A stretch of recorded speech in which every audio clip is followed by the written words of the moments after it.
All right. I'm the walk around too, so you know.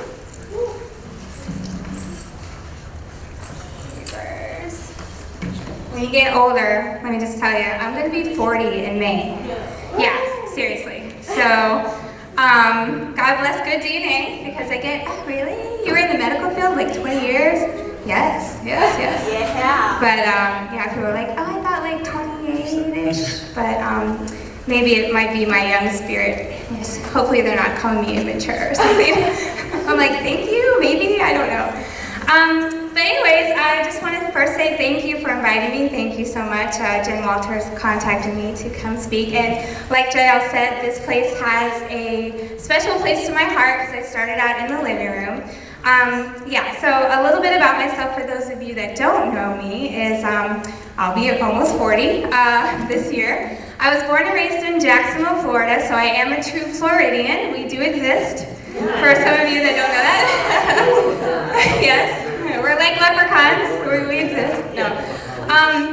And so the Lord brought me here in 2006, and that's when I joined the living room. And it was just a time in my life where I was searching. A little bit about my history is I grew up believing in God, but I wasn't really like you guys. I wasn't plugged in. I knew of a creator God. I prayed when I was in trouble or people were sick. I remember when I was little, like 4, 5, 6, Mom and Dad would take us to church, and in their earlier marriage, probably the first 10 years, we went to church. I remember singing and learning Bible verses and things like that, but probably in the teenage years, Mom and Dad just got busy with their stuff and careers, and I joined the band in high school. I played the clarinet and marching band. And so my mom was carting us. She was a stay-at-home mom, carting us around. My dad had an awesome job, worked at the post office for 30-something years, supported us. And we didn't really have a lot of family. We come from broken homes. My mom's side of the family, like, I only met my mom's mom. I can't even call her my grandma, like 5 times in my life. And the last time I met her, I was probably 14. I haven't even met my dad's mom, my mom's dad, so my grandpa, I don't even know, he's in Tampa, retired somewhere. And then on my dad's side, he was from Melbourne, his side of the family, so more alcoholics, so I have a lot of alcoholics on both sides, and it's just very disconnected. So it was us 4 growing up, just my mom, my dad, and my sister. My sister and I, my sister Amber, she currently lives in Jacksonville with my mom. 2 awesome nieces. So I'm not married, I don't have kids of my own, but I'm a super cool auntie. So you guys can just think of me as your older and super cool auntie. So, you know, let me get back to the family. So Mom and Dad, they did the best they could. They were just in love, the crazy people in love, and just trying to start their own family. So my sister and I are only 14 months apart, really close. I'm the oldest. How many of you are the oldest sibling? Yeah, older siblings, yes. We're very bossy and we think we know everything. So you find out in life that you don't always know everything. But anyway, yeah, so growing up, I remember, like I said, praying to God, but not really. It was like a cosmic genie kind of thing. Didn't really have a relationship. I knew some of the famous Bible verses, and John 3:16, for God so loved the world, you know. Christmas and Easter, we would go to church, things like that. I wouldn't consider myself a heathen or, you know, like unchurched, or, you know, you just think you're doing things right in life, and I wasn't a bad person, and I didn't kill anybody, I wasn't stealing things, and, you know, things like that.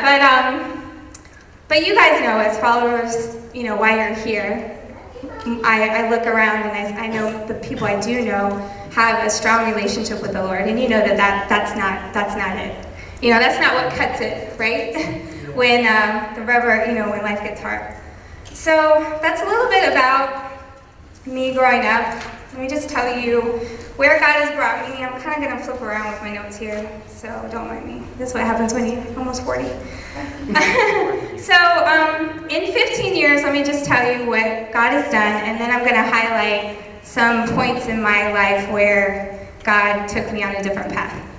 So I've been in the medical field for 20 years, not a nurse, so if anyone has any emergencies, I'll do your paperwork or do a claim or something like that, but I probably won't save your life. About 2 years ago, I was praying about a different job. I just wasn't being challenged enough, and I was telling Jael that I got promoted and God was giving me some good money. I only have an associate's degree online from like Kaiser or Kaplan or one of those online schools. So growing up again with the alcoholics, so my dad was an alcoholic, sorry I forgot to tell you that. So he was an alcoholic, but now he's 17 years sober. It's amazing. I mean, it's all God. He actually comes to the church. We're in choir together, and it's just a reconciled relationship, and I'll tell you a little bit more about that. But growing up he was the type that was just the hard worker, the post office job, but then he would play and party hard. So mom was a stay-at-home mom, and so I didn't really start to understand dynamics in their relationship of what was wrong until probably the teenage years, when you start to hear your parents argue and things like that, and they're not happy. You just know that they're not happy. And me being the oldest, I don't know if you guys can relate, but you think it's you. Like, why aren't my parents getting along? Why can't they just love each other? Because I feel like I'm a half mix between the two. Some of us maybe stray towards one or the other parent, but I kind of feel like I'm an equal, half my dad, half my mom kind of mix. So I hurt, with loved people that we love, when they're hurting, we hurt. So I was hurting from my dad's point of view, but then I also would understand my mom's point of view. So I was kind of torn in between.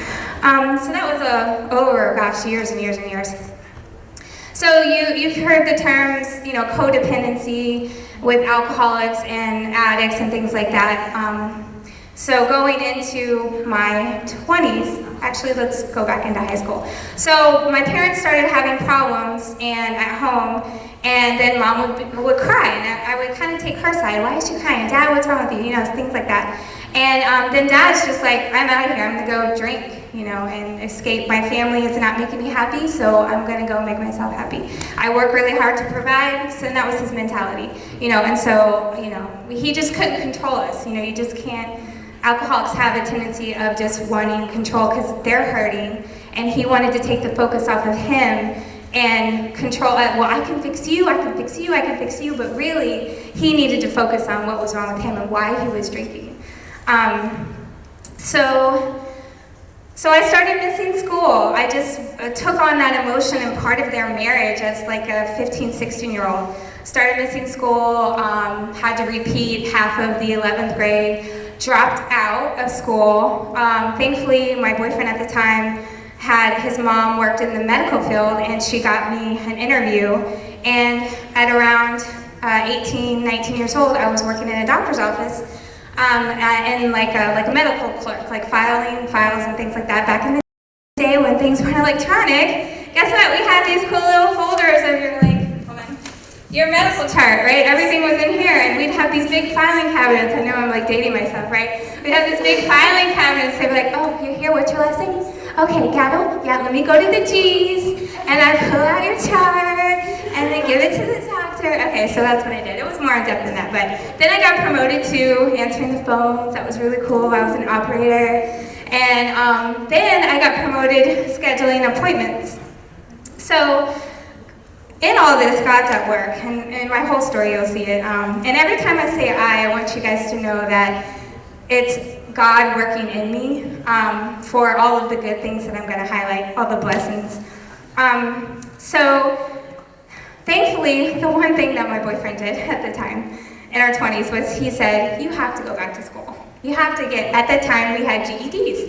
And GEDs kind of got a bad rap back when I was graduating, 1996, 1997-ish. And so we had these things called high school completion. I don't know if they have them anymore because it was probably so outdated. But it looked better on your diploma if it didn't say GED, it just said high school completion. And so what it was like kind of rapid fire of all of ending high school, and then you just take these tests to see if you really, could, like from junior to senior year, just know everything, right? And instead of the GED was just more like a summarized test. So I went in and I sat in the math class and the teacher came over and he goes, I'm just gonna give you worksheets and you just tell me when you don't know anything. And so I'm just like doing it in like 20 minutes. I'm like filling out there and it's like I'm like an 18-year-old and it's fractions and negative numbers and geometry charts and things and I'm like, okay, I know all this stuff, I know all this stuff. And so the teacher comes over and he's like, the rest of these people are like on a 7th grade level. I'm like, oh, he goes, you just need to go back to your counselor and you just need to take the GED. You just need to get it over. He goes, you'll be fine. I'm like, okay, that's fine. So fast forward, I studied for a little bit, you get this little book, but I didn't really need it. And I went in and it's like a 2-day test. Passed it, flying colors, yay, I graduated. So that felt really good. So I'm in the medical field and working my way up and again, going back to my foundation of growing up, my parents were bad with money too, you know? So they didn't save anything for me. So in my mind, I'm like, well, I'm not gonna go to college because I don't have a lot of money. And so thankfully, God just kind of kept me in the medical field. So here I am at a 19-year-old, and a lot of my friends are, you know how it is, flipping burgers, driving pizza, working on the weekends. I didn't have to do that. You know, I had banker's hours. I worked like 8 to 4:30, Monday through Friday. Back then, the minimum wage was $5.15. I made $10 an hour. Yeah, and I know, right? And I had good medical benefits. I think a Blue Cross Blue Shield HMO cost me $15 every 2 weeks, so $30. Now this is probably back before y'all can remember, but Obamacare and all that stuff and how that all got messed up. But and I'm not knocking any political parties. There won't be any political arguments right now. But it was just great. So and at the time, again, I'm telling you, I wasn't a believer like you guys. Like I'm kind of just finding my way in the world, doing what I think I know was best, you know, coming from a broken home with a boyfriend, just trying to escape all of that stuff, right? So fast forward to my boyfriend. He was an overnight manager at BJ's Wholesale Club. He gets hurt on a forklift, hurts his back at like, we're in our 20s, let's see. So he's like 24. And here I am, like, taking care of this person. Now he's going to a pain clinic, and guess what? He gets addicted to pain pills, yeah. Now, knowing my history, I can see it now. I am familiar, yes, and somewhat attractive, used to be, to those types of people because my mom and dad were like that. You know, so I am like a moth to the flame, you know, I'm like, oh, that's kind of familiar. You know, that kind of behavior. And something inside of me, because of the codependency, wants to take care of somebody like that. Like, I can help you. I'm bubbly and sweet, and I can give my all, everything I have, and you can be better, you know. And it was horrible. It was a nightmare, let me tell you what. So, and I remember during that time thinking, this is the best there is. Like, I didn't see anything else in life. Like, I just felt like, again, non-believer mentality. These are probably the people that you pray for, and I was that person. Like, we need to pray for Autumn. She's just lost. And so, I'm that friend that you know in school. You know who I'm talking about. So, just going from one thing to another to fill that emptiness inside, trying to find that, who am I? Kind of thing. I remember always thinking, God, what's the point of this? What's the point of this life? It's so stupid if this is all there is. You know, I remember saying that in my 20s, and it really didn't hit me until the story I'm about to tell you. So anyway, we didn't work out, thank God, unanswered prayers. He actually now is sober, just like my dad. He actually called me in 2008 and said, hey, I know your dad's still in AA and recovery. Do you think he could help me? And at this time, he lived in Tampa. And I was like, yeah. So it was so cool how God connected like an ex of mine, and he knew my dad's story, and we were friends on Facebook. I think that's when Facebook first came out, or maybe it was MySpace at the time. Y'all remember that? MySpace? Yeah. Yeah. So he did. He called him, and he goes, man, if you can't go into an inpatient rehab, like if you don't have like the care or the medical benefits, then it was a Sunday afternoon, he goes, just the next morning, go find an AA. Just somewhere close to you, just find an AA meeting. And that's what he did. So Ryan called me up Monday night, and he says, I went to the AA meeting with your dad. And to this day, he's still sober. And every once in a while, we'll check in on like birthdays or something once a year. He lives in Ohio now. He's married with 2 dogs. And I'm like, Ohio, really? Ryan, he's a Floridian too. I was like, oh, okay. Yeah. But it's just really cool to see those things in life. So other things, fast forward, blessings that have happened that I just find really interesting that God has done is, so I joined Faith Fellowship, joined the living room, joined the choir. 2011 went to Russia on a mission trip. 2014 went to London, it was a choir focus trip, so we got to sing in all these cathedrals. I know, I could barely sing sometimes. I was just like, oh, it's so beautiful in here. Just like, and then you think about like who else was in this room before you, how many thousands of years of old, just history, and so it was just amazing. That trip actually was extra special because I was with my dad, and he had just retired from the post office, and he just had a knee surgery, and I was like, Dad, you have to get better because we got to walk around London, like walk a lot, and he's like, I could do it. He's a surfer turned into a golfer. He's very active, so he did it. Yeah, all you surfers, you'll be golfers when you're 60. I'm just saying. Yeah, it's the same, right? Your knees will hurt, your back will hurt, but you'll be out there like, ooh, yeah, look at that. So 2013, I'm just throwing some dates in there. I was a camp director. Yeah. So the journey to here and now. Who remembers that? Who's been to summer camp here? Okay, I know you guys. Yeah. So y'all remember the rock wall? That was the first year we had the rock wall. That was my idea. That was my idea. I'll take it. No. It was super cool. I was like, we actually had extra money that year, and I'm like, what can we do with an extra $1,200? Rock wall! Yes! So that was really cool. So those are some of the highlights of what God has done with me now. But let me take you back to a pivotal point in my life. 2005. So going back to the ex in my 20s, Ryan. He got addicted to all of those drugs and things. He actually became a dealer it got worse and worse. Then he got a gun.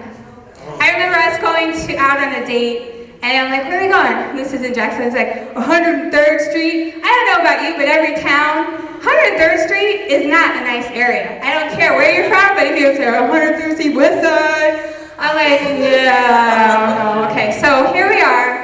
Supposed to be going out on a date. I gotta make a stop. Here we are, 103rd Street. I'm like, oh my God. He's like, it's okay, I got a gun. I'm like, oh, okay, now I feel even better.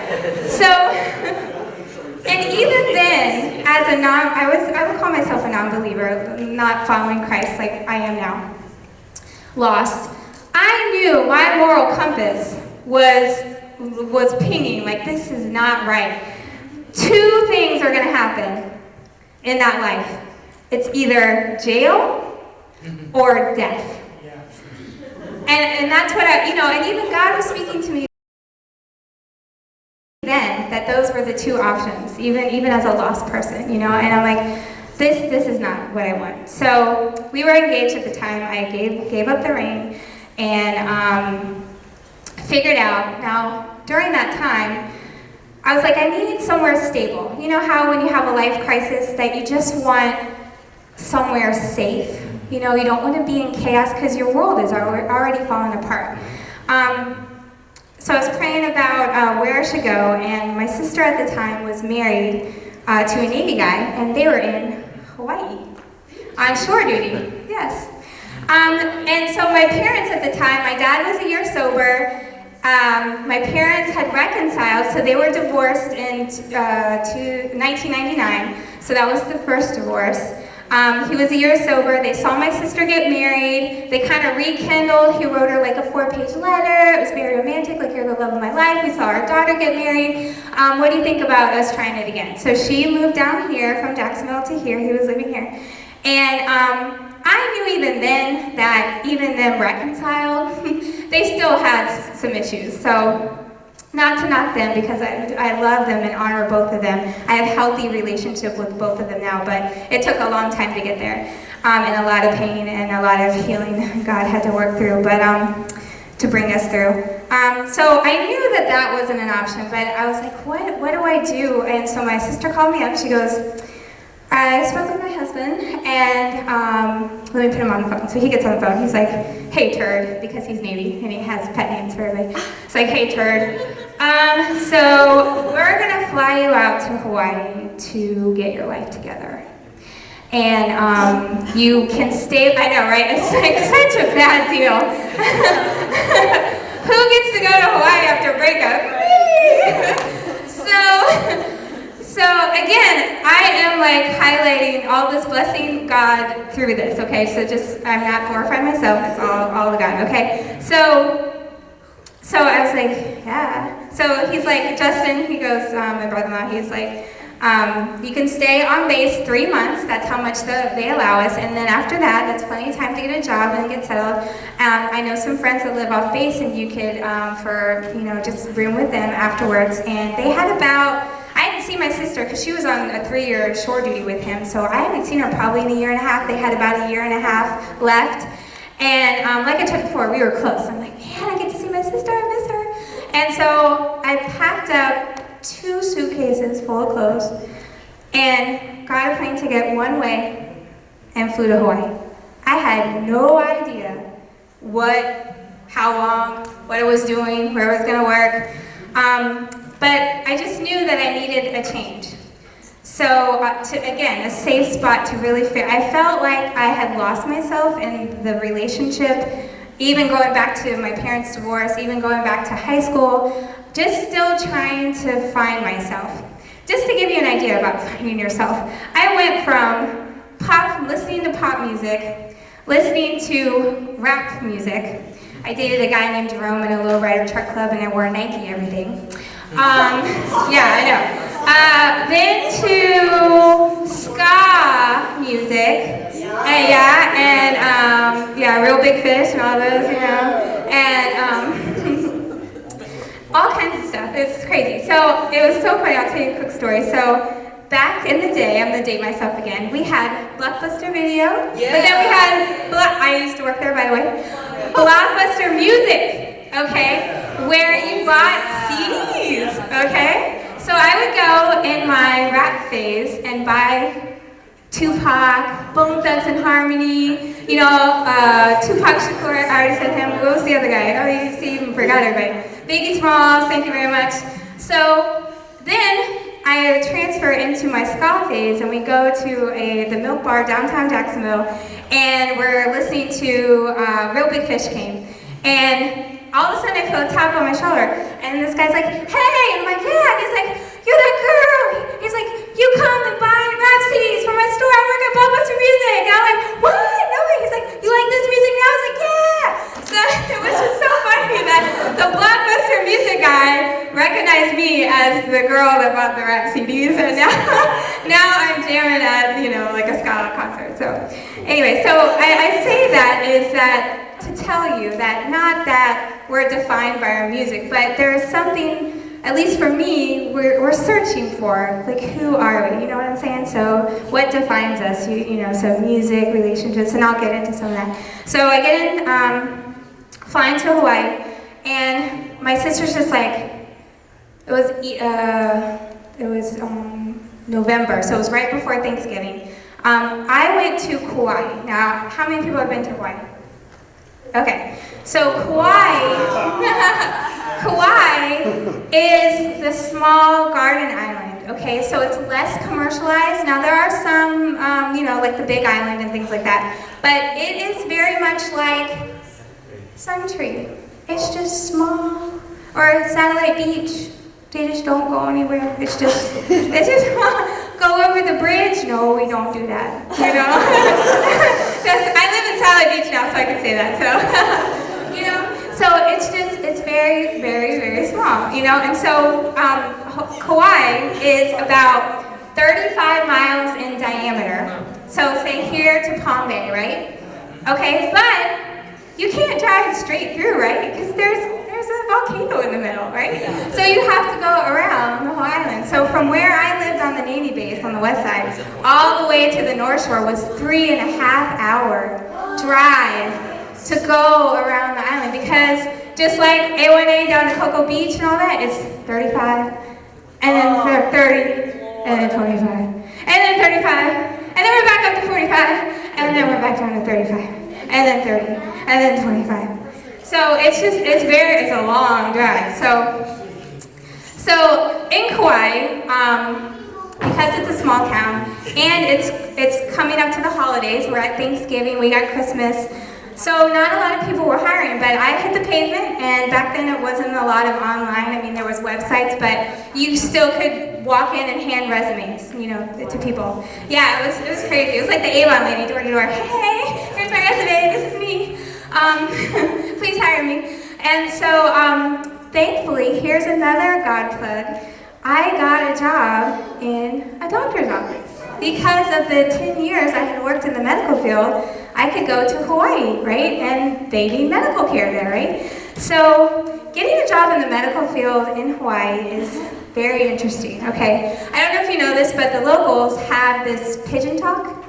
You know, in some places like the Philippines and things like that, you know what I'm talking about. And so, to hear it, but then also to put in medical terminologies and things like that, you know, like I need my appendix out, yeah? And I'm like, what?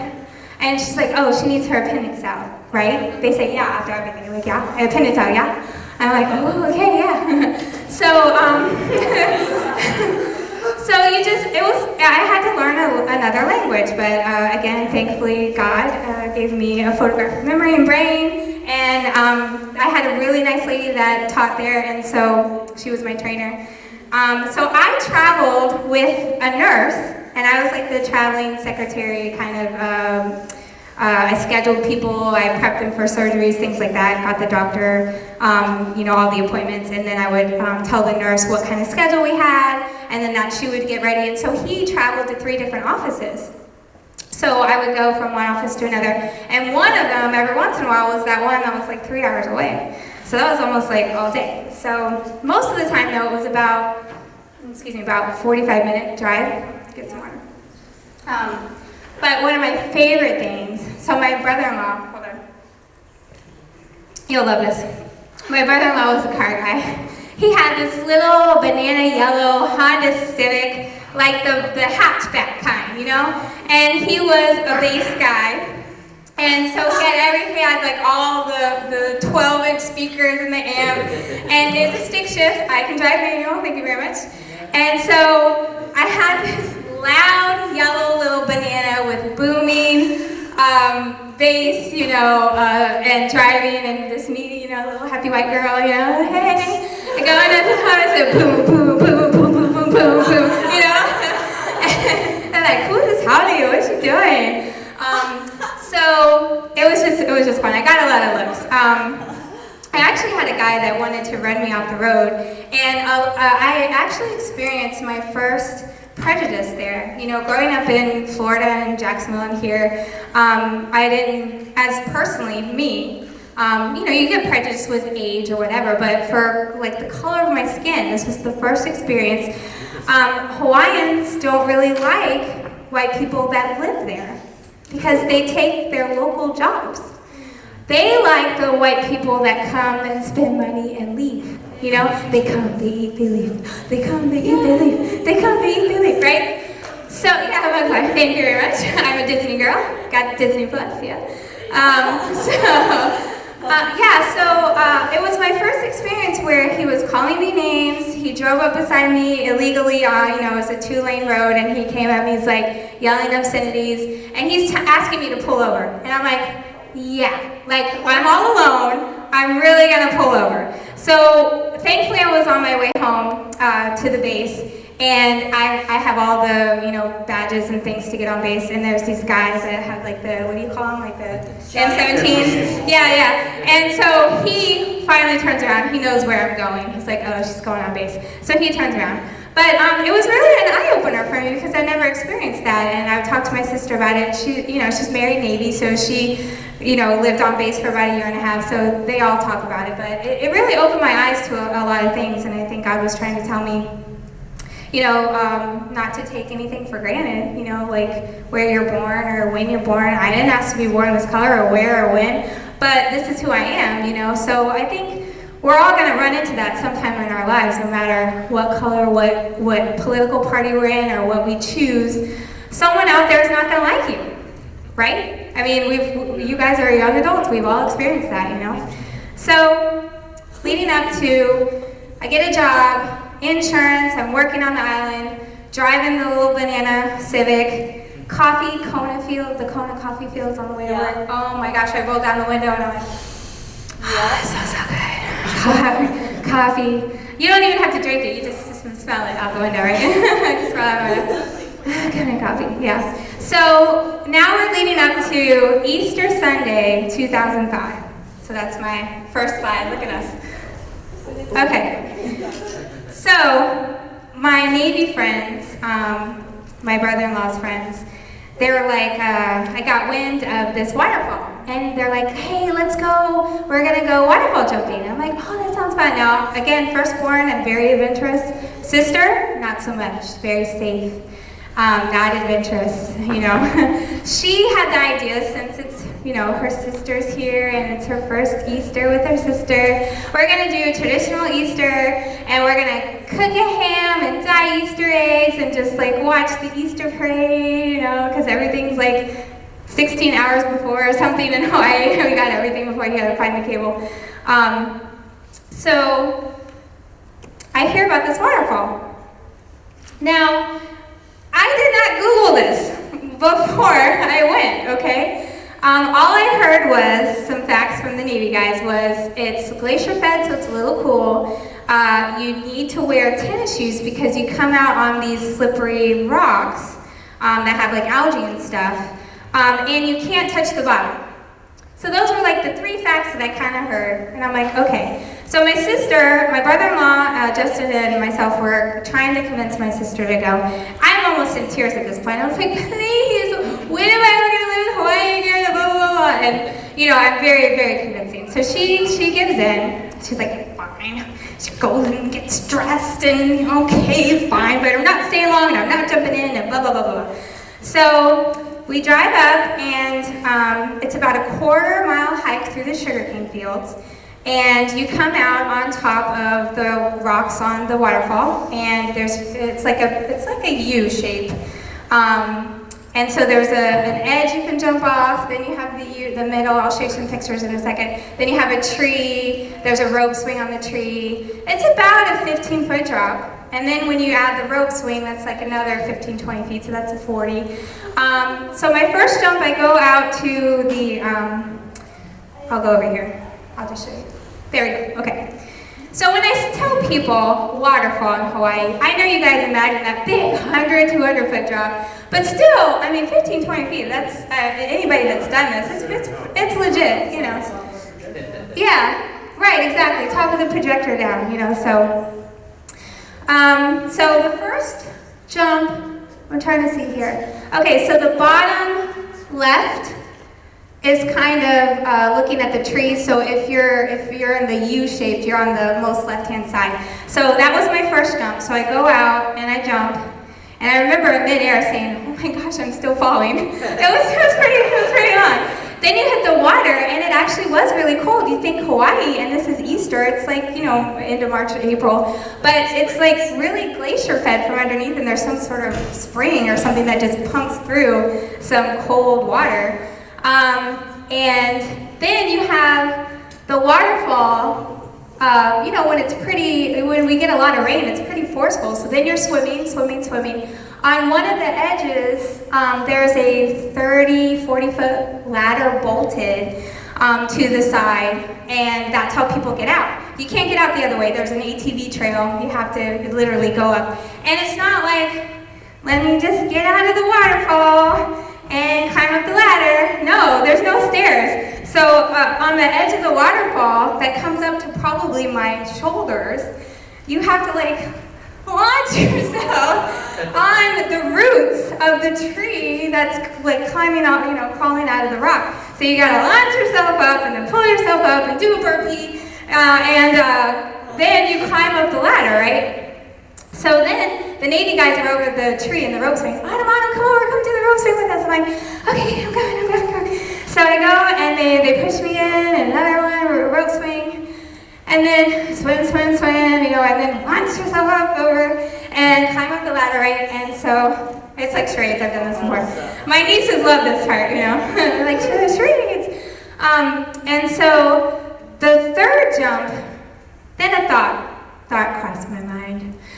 You should listen to those little voices that enter your head. It could be God.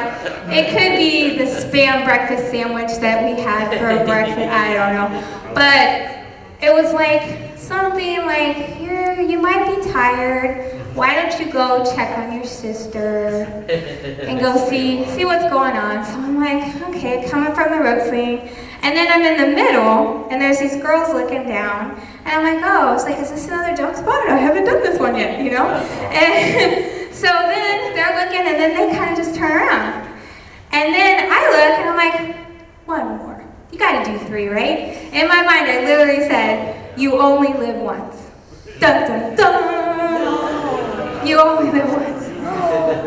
I go to jump, wet tennis shoes, in the middle. Never jump in the middle, okay? It's always the edge. In the middle, didn't get oomph. Now, what am I doing? I'm falling head first. In the middle, thankfully, you remember when you're little, I swam when I was little. Put your arms up when you dive, right? So I put my arms up, I remember putting my arms up. The next image was, you know how in movies when you're underwater and they show the sun, glistening underwater? Okay, so that's what I remember. I come up for air, and you know how when you hit the water on, you do a cannonball, and you're just like, you hit your back or your lungs or something. And you're just huffing and puffing, and you just hit the air out of it, you got the air knocked out of it. And I remember one of the Navy guys, Stan, he's like this. He's from Czechoslovakia or Poland or something. He was 6'8", Stan. Oh, you just know it, right? Czech people are huge. Yeah, they're huge.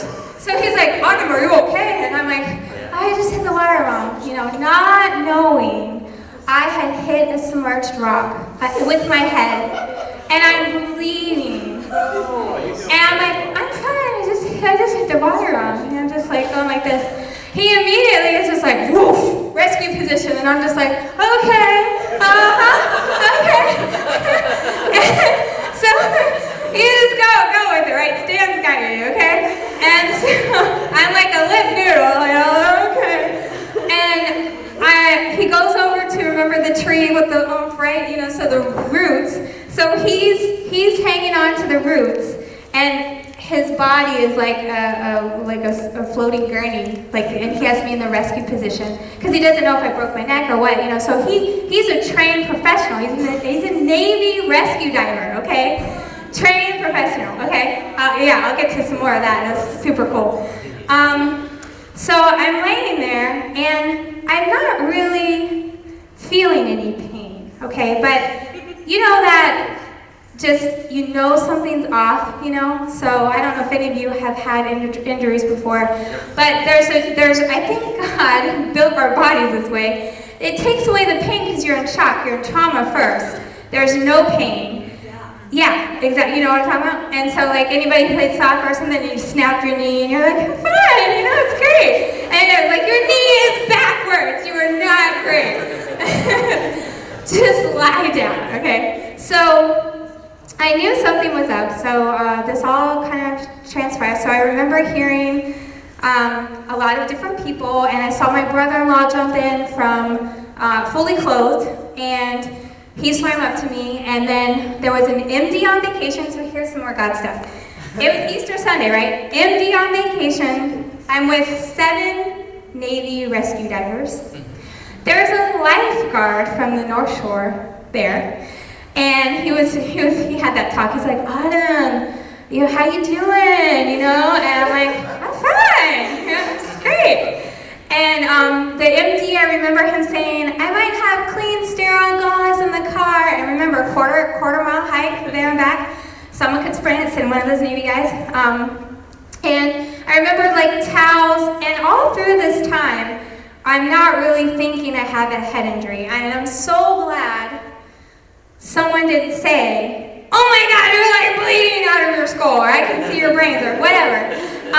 Because that doesn't help in a situation. Anybody who's going to be in the medical, don't do that. Yeah, okay, good. You just don't do that, So you keep the victim calm, and then try to keep them talking, keep their mind off it. I remember apologizing. I'm so sorry I ruined everyone's Easter. So now I'm apologetic, I'm just like, something is going on. I do remember when the pain set in. When I put my arms up, my left wrist had hit the rock first, and I fractured my radius. And I remember laying there, and I'm like looking up, but then out of like your peripheral, like you're looking down, and like this spread, like rising, and it was my arm. It swole up, like it looked like bread rising, and I was just like, okay, that's not good. And I remember somebody kind of bumped me because we're in the water and it's moving, and I'm just like, oh, that hurt. I was like, don't touch my wrist, not knowing all this was happening. And they're like, don't worry, we won't touch your wrist, okay?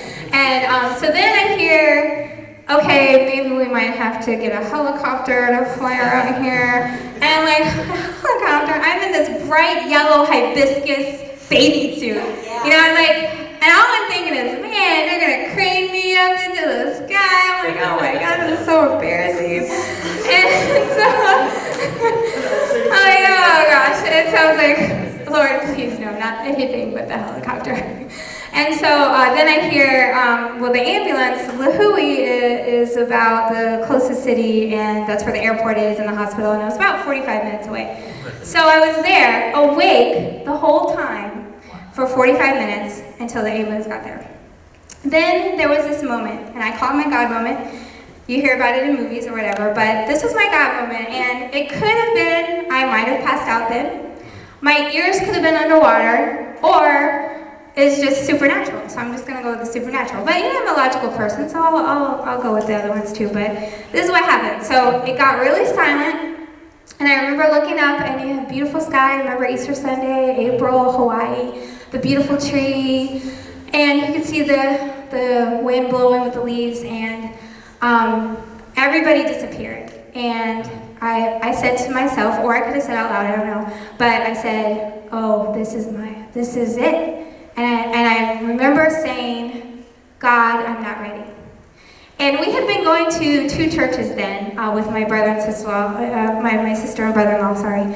And so I remember getting close to God and I remember God was like, awakening my spirit here. And it's like tapping, and I knew, like from the breakup and the breakup and the engagement and my parents' divorce and all the things I've already told you, looking for something. And then in the church, I remember this guy that played the keyboard, and he was like an Elton John. He was just like double keyboard, and I was like, man, they jam out in church. I was like, and I grew up Baptist, not to knock any Baptists, but I was like, we did not do that. And I'm like, no. And so he was just jamming, and I remember making that connection because I've always loved music. I remember all my pop and rap eras, and I was in the band, so I knew how to read music and stuff. So I remember always enjoying music. But that was the first connection in the church in Hawaii with God and putting the love of music in me. So again, I'm making all these little connections, during this flashback, right? And then so I said, Lord, I'm not ready. And just when I said that, either out verbally or in my mind, it was like flashcards. It was like really fast of all of my friends and family I would leave behind. People in Florida, people in Hawaii, even the ex, things like that, just really, really fast. And then they said, Autumn, the ambulance is here and we're gonna get you out. I was like, okay. So they made a floating gurney. Stan, God bless him, he didn't leave my side. And so we made a floating gurney across the other side. So other way facing, probably the top left, all the way over, is the ATV trail for the ambulances, or for, not ambulances, my ambulance, came through the ATV trail. And got me in, and I remember the ambulance, again, I'm still awake for all of this, okay? I remember the ambulance guy, and he's like, I was like, sorry I ruined your Easter, and he goes, oh, I don't believe in that, and I said, I do. And he goes, are you gonna want some morphine? And I was like, well, since you're passing it out, I was like, maybe I should take you up on that offer. So I'm like, okay, you're the expert here, why are you asking me? So I said yes to the morphine. So whenever you have a head injury, I say that that's an okay time to say yes to some painkillers. So then the ambulance ride gets kind of fuzzy. You know, I'm like in and out, I don't remember much. I remember going into the OR, the operating room, and the nurses couldn't get my blood. So more God moments is the water was just cold enough where I didn't bleed out to need a transfusion, but not that cold to where I didn't get hypothermia. So another really cool God thing. So then it was like, did she break her neck? What's going on? Do we need to send her to Oahu for operations or what? So they're trying to figure all that out. So they get my blood, and I remember warm blankets, and I remember my brother-in-law standing there, and again, he's just like, hey, turd. He's like, I can see your skull. And I'm like, all right, that's cool. And I remember him shooing my sister. She was at the end of the room wanting to come see me, and he's like, no, don't come in here. You don't want to see this.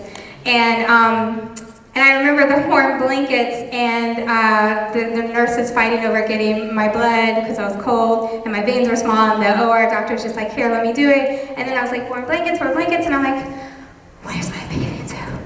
I'm naked under here. I was like, warm blankets, stay warm blankets. I had no idea where my bathing suit went. I'm like, oh my gosh. So they wheel me in there. Whenever you have warm blankets, keep the warm blankets on, by the way. Another tip, you should be writing this down. Then things get fuzzy again because I'm going under and getting operated on. So the next morning, the day after Easter, I find out that all of my injuries, so let me list them for you. What could have been, okay? So first, death, right? Paralyzed, right? Quadriplegic, paraplegic, broke my neck, been in a wheelchair.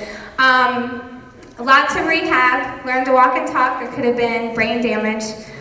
So all of those what ifs, y'all can think of the whole list. So let me tell you what I walked away from, okay? Everything was so minimal that it could only be a God thing, okay? So the left wrist, didn't need surgery, they didn't need to cut it, popped it back, set it in place, no pins, nothing, I'm fine, I work out, I do CrossFit, I throw up like, 200 pounds, whatever.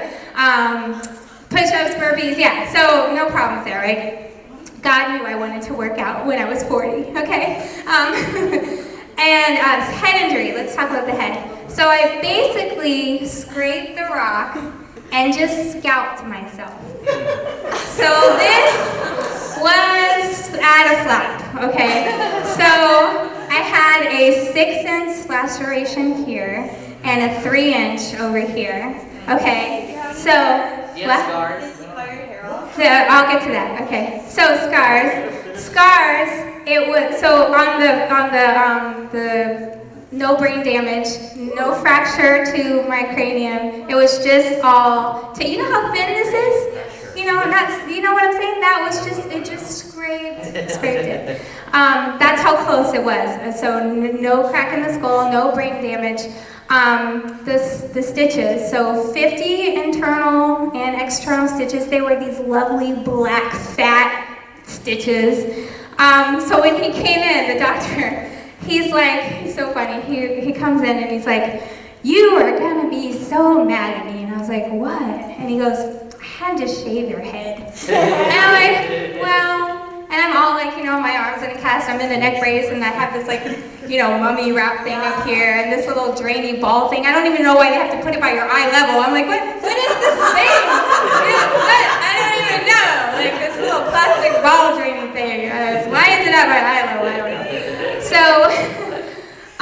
So he's telling me all this, and I was like, well, Doc, I guess if you put my head back together, I could forgive the whole hair thing, right? You know. So later on to find out that he is a great surgeon, but sucks as a barber, right? So he just took like a number 1 and went, so it wasn't even. I had this little cockatoo thing like up here, so this was all perfectly shaven, and then boop, you know? I was like, really? What is that, you know? So get some little clips and super glue, and I had a bandana, like in Hawaii, a cool little bandana, and I had to change out my bandanas and just, you know, wear my hair down, and it was so cute. The nurse that I traveled with, she got me a little bear, and I think it was back when Build-A-Bear was really popular back then. But she got me this little teddy bear. She put a little t-shirt on it, wrote in puffy paint, "I survived Kipu Falls." She wrapped the left arm in gauze, and she put a bandana on. And I had a little bear that looked like me. It was so cute. I was like, ah, she was so great. Nancy, she was great. So injuries. Neck, okay. I remember in the middle of the night, them trying to get x-rays and MRI, and I gave the technician the if looks could kill that night, the evilest look. Sinister, I mean, if looks could kill, I probably killed her, I'm sorry. But I looked at her and she's like, I need you to look up. And she's like pushing my neck up, and I'm like, what are you doing? And then down, because they have to get 2 views, you know, it was horrible in the middle of the night, you know, after all that. So doctor comes in, we had a little conversation, the whole hair thing, and then he's like, I got to use this super cool tool on you first time. It was like this intermittent cleaning out all the pong gunk. And he goes, I went through 7 bags of saline solution to clean out all of that stuff. He goes, I should have made a video for you. I'm like, no, we don't really need to see that. No, it's okay. We don't really need to see that. But he was super proud. So then my sister comes in, and she brought me, purple's my favorite color, and a day after Easter she stopped by Walmart, this 4-foot purple bunny, and she comes bouncing in, her and my brother-in-law. And then the doctor I actually worked with at on the island, he came to visit me. And so another God thing is I had complete coverage of medical insurance. I had just moved there, remember, in November. I had started working January 6th, and then I had just passed my 90 days to get your, I'm talking about like $160,000 surgeries, ambulance rides, tests, all kinds of stuff, right? And it was just, again, such a God thing. So fully covered, besides maybe a couple $100 here and there for your co-insurance and things like that. So basically all those injuries I could have had, and then everything I ended up with, all it ended up was maybe 2 months in a cast. I didn't even do physical therapy because I've been in the medical field, so I knew kind of what to do anyway. Just kind of move it around, keep it, and all that. Stretch it out. And neck brace, I had to sleep sitting up for about 2 months. That kind of sucked. And, and The Incredibles had just come out on DVD. And my poor sister, I would watch it. I remember the first night I came home, and she woke up every 2 hours to give me my pain medicine, and she would start The Incredibles again and hit play. Because, you know, when you have an injury like that, your pain pills, I don't know if anybody, but you can't sleep well. I had some post-traumatic stress, so I would recreate the fall in your mind, and sometimes I would die. Like in my mind, I would literally feel physically hitting the water or the rock, which I didn't even remember the first time, the actual, you know, when it actually happened. But just, you know, the post-traumatic, you know, stress syndrome, I just remember those 2 months, just as sleeping, sitting up, and just, it was really tough. But I had my sister, and I have to put a little plug in for her because something changed. We all had to change when stuff like this happens. and we have a different perspective, just like you guys have probably experienced the Kobe Bryant accident. You know, how sad that was, and how I know for me, that just makes you think about how short life is. Well, I had that happen to me in 2005, and so that's the kind of what you guys feel about Kobe and what y'all went through and the thoughts about your own life. That's what I was going through after this accident. Like, God finally answered my question of why I was here. He could have taken me. So from then on, I knew I can look back at this and know that I have a purpose. Now, I don't always know what it is or what I'm supposed to be doing, but I know I'm supposed to be here.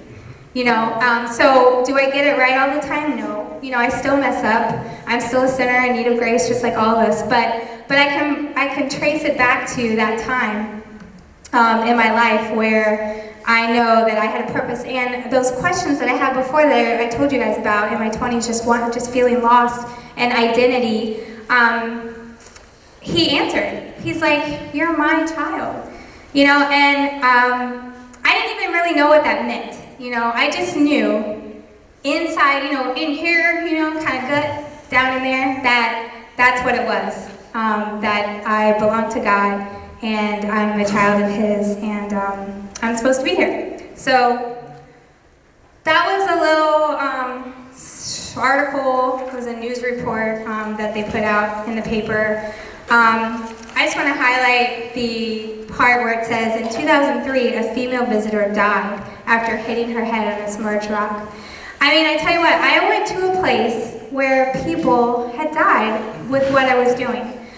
Now, I don't know why God saved me. I don't know why He chooses to save me and takes a mother, you know, or someone with cancer. We all know people with cancer. Some people beat it and survive, some people don't. I don't know all of the reasons why God does the way He does it, but I know for a fact that we need to trust Him, and that He's sovereign and He knows what He's doing.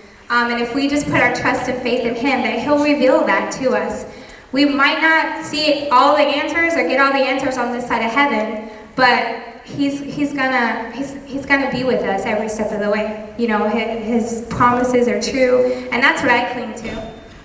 So it just jumps out at me. Every Easter I do a post on my Facebook page, and every year, so like this year will be 15 years, and I include this just so everybody knows that, you know, just like the Kobe Bryant thing, we're not guaranteed tomorrow, you know. When I was in choir, I remember, and you guys might, some of you know, Maria, and was her last name Smith?